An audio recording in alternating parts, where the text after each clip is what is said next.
Kif inhi tradizzjoni 15 fuq l-Ajt il-parroċċa tal-Furjana tiċċelebra il-festa titolari ta' San Publiu. Nixtieq nieħu l-okkażjoni ta' dan il-messaġġ biex nawgura lill-parroċċa tal-Furjana lid-devoti kollha ta' San Publiu festa sabiħa. Ma nistgħux ninsew il-fatt li sewdinna ħafna qalbna tal-ħruq tal-Ark Trionfali li tradizzjonalment l-istatwa ta' San Publiu tgħaddi minn taħtu fost il-ferħ tal-poplu Furjanis u tad-devoti kollha ta' dan il-prinċep tal-gżira tagħna. Aħna ma nafux min għamel dan l-att kotard ta' vjolenza u ta' distruzzjoni tal-patrimonju tagħna. Nesprimu in-niket tagħna, is-solidarjetà tagħna mal-poplu Furjanis u fuq kollox id-determinazzjoni li meta il-patrimonju tagħna jinqered nagħmlu dak kollu li nistgħu biex nerġgħu nibnuh. Dak li ntilef ma jistax jiġi lura. Imma nistgħu nagħmlu ħilitna biex dak li jfisser għalina la ninsewh imma ngħixu skont il-valuri li esprimi. X'irrid ngħid?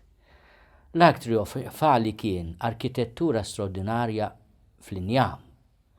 Kien xogħol ta' ħila straordinarja, nixtieq insellem il-tant ma studaxxi skulturi fl-Injam tant inġeniera li ħadmu f'dak il-kapolavur ta' arti u ta' armar tal-festi uniku, verament u straordinarju. Illum nafu li spiċċa kollu irmiet. Kultant hekk qed nagħmlu lil ħafna mill-patrimonju ta' pajjiżna, qegħdin neqirduh għax iridu aħna. Ta' min nieqfu nistaqsu hekk iridu nkomplu nagħmlu? Aħna nixtiequ li l-Ark Trionfali għal San Publiu jinbena, imma jinbena mhux biss fiżikament. L-appell tiegħi huwa li aħna inħarsu lejn San Publiu u nitalmu minnu il-valuri li tant nammiraw fih. Dik li aħna nilqgħu il-barranin, li nirrispettaw il-ġenituri tagħna, li nħobbu is-saħħa spiritwali u fiżika ta' kull min hu membru mill-komunità tagħna, mingħajr ma nagħlqu qalbna għal ħadd. Dawn huma valuri li aħna nammiraw San Publiu. Qaddis li għamlilna l-ġieħ li msemmi fl-iskrittura mqazza għal ħlewwa, il-ħniena u t-tjubija tiegħu.